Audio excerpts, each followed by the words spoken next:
सबसे तेज सबसे आगे TPN 20 न्यूज भारत की शान। कि सामान्य बीमारियों का भी इलाज अस्पतालों में नहीं है और जिस तरह की सूचनाएं हर दिन मिलती हैं और अस्पतालों की जो तस्वीरें देखने को अखबार में मिलती हैं, बड़ा दुख होता है कि आपकी पार्टी के नेता, पूर्व सांसद, उनके बेटे को हॉस्पिटल में एडमिशन ही नहीं हुआ। वो एक अस्पताल से दूसरे अस्पताल और दूसरे अस्पताल के बाद सबसे प्रीमियर हॉस्पिटल या सबसे प्रेस्टिजियस इंस्टीट्यूशन में गए और स्ट्रेचर पे पड़ा रहा उनका बेटा, उसकी जान चली गई। अध्यक्ष महोदय, सरकार ने क्या किया? सरकार अगर जिम्मेदारी समझती तो क्या माननीय सदस्यों की कमेटी नहीं बन सकती थी? जो यहाँ माननीय सदस्य जीते हुए लोग हैं, ये जो सदन में बैठे, क्या इनकी कमेटी बनकर के नहीं देख सकती थी? यही नहीं, एम्बुलेंस का इंतजार करिए। आप एम्बुलेंस बुलाना चाहते हैं, एम्बुलेंस नहीं आएगी आपके पास। कहो एम्बुलेंस में जान चली जाए। और अगर अस्पताल पहुंच गए तो स्टेशन नहीं है, लोग अपने कंधों में गोदी में रख करके या परिवार के 2 सदस्य लेकर के जा रहे हैं। ये स्थिति है। और अस्पताल में बेड नहीं, 2-2 भर्ती थे जिस समय डेंगू अपने पीक पे, जब डेंगू था तो अस्पतालों में एक बेड पर 2-2 मरीज थे, राजधानी में थे। और अगर राजधानी में ये स्थिति है तो दूसरी जगह क्या स्थिति होगी प्रदेश के किस दूसरे कोने में? जो कहां घूमे, कहां जाए मरीज? सरकार बताए कि अगर डेंगू है तो सरकारी अस्पताल में इलाज क्यों नहीं मिला, और सरकारी अस्पताल से अगर वो प्राइवेट हॉस्पिटल में चला गया तो अनाप शनाप पैसे लेना, कोड में दवा दे देना, उसका लाखों खर्च करा देना, उसके बाद भी नहीं जान बच रही है। और ये केवल एक जगह की सूचना नहीं है, पूरे प्रदेश में माननीय सदस्य यहाँ बैठे होंगे, उनके पास सूचियां हैं उनके क्षेत्रों की कि किन लोगों की डेंगू बीमारी से जान गई है। मैं सरकार से जानना चाहता हूं, माननीय मंत्री जी बताएं, हालांकि डेंगू का सवाल है, लेकिन एम्बुलेंस क्यों नहीं पहुंच रही? अस्पताल में पहुंच जाए तो स्ट्रेचर नहीं मिल रही, एडमिट हो जाए जैसे तैसे कई चक्कर काट करके जांचें करा करके तो बिस्तर नहीं मिल रहा, बिस्तर पे इलाज कराना पड़ रहा है उसको, एक ही बिस्तर पे 2 लोगों को। आखिर जिम्मेदारी किसकी थी? इतनी जानों की जाने की जिम्मेदारी किसकी है? कम से कम सरकार बताए कि स्वास्थ्य व्यवस्था बेहतर होगी कि नहीं होगी। मेडिकल कॉलेजेस ठप हैं और कम से कम एक जहां से सबसे ज्यादा सूचना आई है कि यहां पर सबसे ज्यादा जान गई है, माननीय सदस्यों की कमेटी बने, जाकर के देखें आखिरकार कारण क्या था और मरने वालों की मदद सरकार करेगी कि नहीं करेगी। धन्यवाद सर। तो नहीं, आपका तो अगर कोई विषय, क्योंकि आपका नाम है, अगर कोई विषय ना आया हो तो उसके ऊपर आप बोलिए। हैं? नहीं, अलग नहीं, अलग से कोई नहीं लिया गया, इसी लिया गया, अलग कुछ नहीं लिया गया। इसमें अगर आपका कोई विषय ना माननीय नेता प्रतिपक्ष ने रखा हो, वर्मा जी ने ना रखा हो, तो केवल आप बोल सकते हैं। वहाँ की स्थिति क्या? 322 हॉस्पिटल कोरोना के नेता प्रतिपक्ष ने पूरी बात बता दी। प्राइवेट 322 हॉस्पिटल, आप उनके मानक चेक करवा लीजिए। कोई वहाँ पर कोई फैसिलिटी, कोई आरएमओ नहीं है, कोई डॉक्टर फैसिलिटी नहीं है, लैब टेक्नीशियन नहीं है, नर्सिंग स्टाफ नहीं है। अब प्राइवेट हॉस्पिटल में क्या है क्या नहीं है उसकी सूची नहीं होगी, आप लिख के देंगे तो उसकी जानकारी करवाएंगे। जी प्लीज। है, अगर माननीय सदस्य किसी बात को उठा रहे हैं तो सरकार और वहां के अधिकारी मिलकर के नर्सिंग होम के साथ मिलकर के जो न्याय मिलना चाहिए, जो मरीज को इलाज मिलना चाहिए, वो इलाज दे नहीं रहे हैं। जो अगर आवाज उठा रहा है तो उसके साथ आप मुकदमे दर्ज करा रहे हैं। तो ये कहाँ का?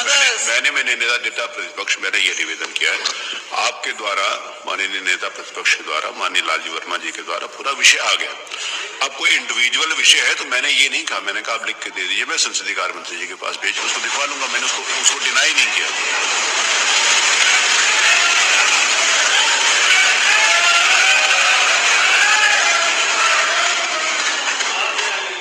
जैसा प्रश्न होगा वैसे उत्तर भी आ रहा है।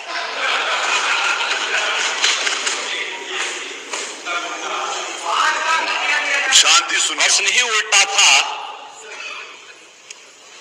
तो उस उल्टे प्रश्न को सही करने का प्रयास हुआ है। और अभी तो आपने आधा ही उत्तर सुना है, पूरा सुनेंगे तो संभवतः पिछला इतिहास याद आने लग जाएगा। महोदय, माननीय सदस्य ने बहुत महत्वपूर्ण मुद्दे की ओर ध्यान आकर्षित किया है और सरकार इसको लेकर के पहले से ही अवेयर थी। अंतर विभागीय समन्वय से संचारी रोग नियंत्रण के लिए, आपने केवल डेंगू की बात की है, जब वेक्टर बॉर्न डिजीज की हम बात करते हैं तो केवल डेंगू उसमें नहीं आता है। वर्मा जी, आप तो चिकित्सा शिक्षा के मंत्री रहे हैं ना, तो केवल डेंगू नहीं आता उसमें, मलेरिया भी है, चिकुनगुनिया भी है, कालाजार भी है।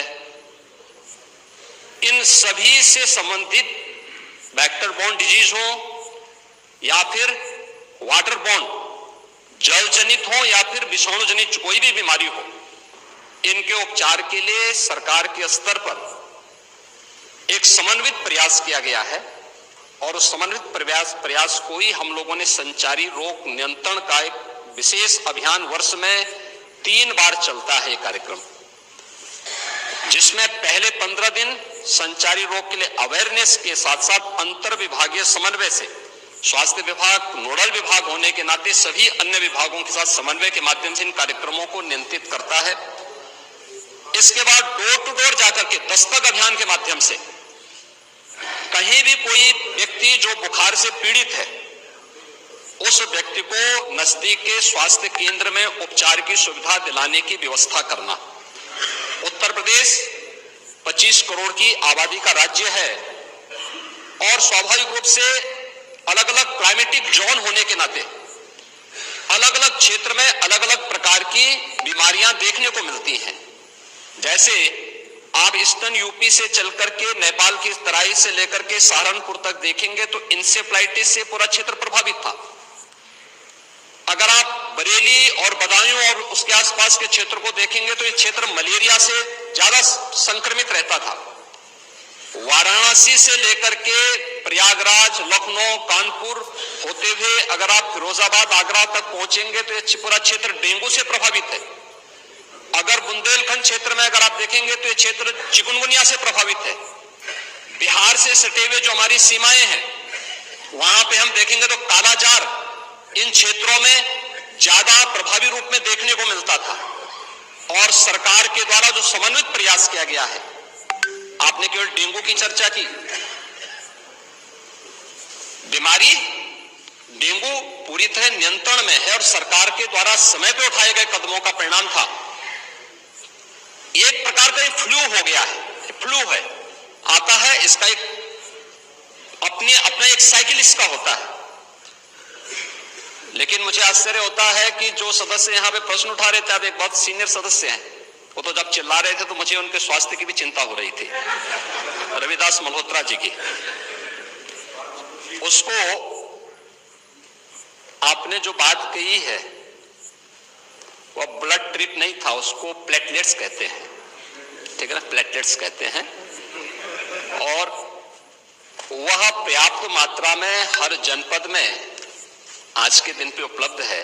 ब्लड सेपरेटर यूनिट, पहले होता क्या था कि हम होल ब्लड चढ़ाते थे। हर एक पेशेंट पे होल ब्लड की आवश्यकता नहीं, खासतौर पर वायरल जनित जो ये बीमारियां होती हैं जिसमें डेंगू है या बहुत सारे ऐसे वायरस आते हैं जो प्लेटलेट्स काउंट को कम करती हैं। उन स्थितियों में प्लेटलेट्स की अतिरिक्त आपूर्ति के लिए उस व्यक्ति को उसको बाहर से चढ़ानी पड़ती है। इसके लिए हर जनपद में ब्लड सेपरेटर यूनिट दी जा चुकी है, वे काम करनी शुरू की है। वहां पे हर जगह सरकार के स्तर पर बेहतर प्रयास हुआ है।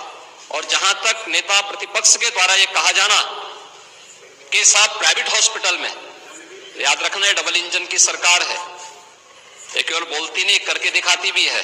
प्रदेश के अंदर 10 करोड़ लोगों को आयुष्मान भारत और मुख्यमंत्री जन आरोग्य योजना के अंतर्गत 5 लाख रुपए सालाना स्वास्थ्य बीमा का कवर भी ये सरकार उपलब्ध करा रही है। और किसी भी पैनल्ड हॉस्पिटल में, वह सरकारी हो सरकारी में सारी सुविधाएं फ्री में हैं, लेकिन किसी भी प्राइवेट हॉस्पिटल में जाता है तो वहां वे सुविधाएं मिल रही हैं। और ये पूरा सदन गवाह है कि हर माननीय सदस्य को इस सदन के द्वारा अपनी निधि से ही 25 लाख रुपए सालाना देने का अधिकार दिया गया है। और यही नहीं, मुख्यमंत्री राहत कोष से हम चेहरा देख करके पैसा नहीं देते हैं। कोई भी व्यक्ति जो भी आवेदन करता है, कोई भी पीड़ित हो, उसकी जाति, उसका मत, उसका मजहब नहीं देखा जाता है, बल्कि वह पीड़ित राज्य का नागरिक है।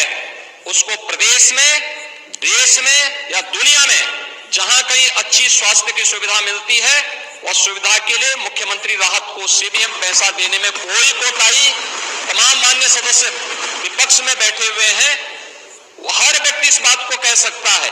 उनके प्रस्ताव आते हैं बिना किसी भेदभाव के, हमने उसके लिए भी धनराशि उपलब्ध कराई है।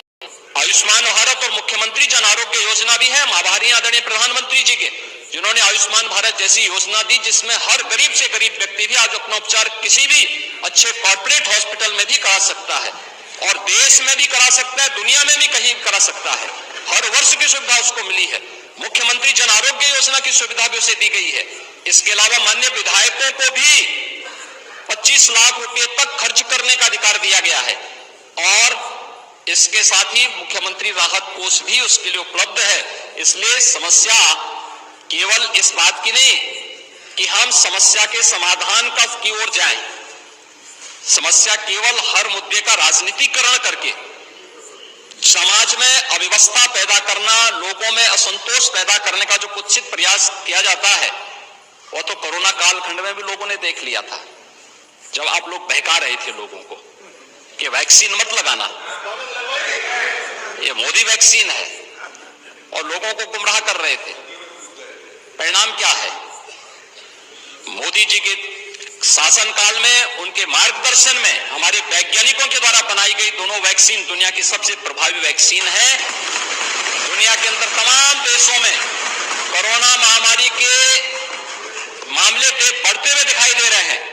भारत में कोरोना कंट्रोल है, और उत्तर प्रदेश में भी पूरी तरह नियंत्रण में है, कहीं कोई समस्या नहीं है। सरकार आपके द्वारा उठाए गए मुद्दों पर पूरी तरह सतर्क है, और अब तो इसके मामले वैसे भी समाप्ति की ओर है। बरसात के समय जल जमाव वाले क्षेत्रों में, अन्य क्षेत्रों में इस प्रकार की बातें देखने को मिलती है। और ये केवल डेंगू के मामले नहीं होते, इंसेफ्लाइटिस के भी मामले होते हैं, मलेरिया भी होता है, कालाजार भी होता है, चिकनगुनिया भी होता है। तो आपकी जानकारी के लिए, हो सकता है कि काफी दिन हो गए मंत्री पद से हटे हुए, तो आप भूल गए होंगे, तो आपके संज्ञान में लाने के लिए हमने दिया था। इधर रहते तो हो सकता है कि कुछ लॉलीपॉप मिल भी जाता, लेकिन वहां रहकर के वो कभी नहीं मिलना। मैंने माननीय नेता प्रतिपक्ष को सुना, माननीय लालजी वर्मा जी को सुना, माननीय मंत्री जी को सुना। ये नियम 56 के अंतर्गत नहीं है। अध्यक्ष महोदय, माननीय नेता सदन की मैंने बात सुनी, और वो लगा कि थोड़ी देर के लिए लगा कि वो MBBS डिग्री हासिल किए हुए हैं, डॉक्टर लगे। वेक्टर बॉर्न डिजीजेस के बारे में उन्होंने चर्चा की। मैं केवल 2 घटनाएं बताना चाहता हूं राजधानी लखनऊ की, और इनकी सरकार की नाकामी, इनके हॉस्पिटल्स की व्यवस्था, डॉक्टर्स का इंतजाम।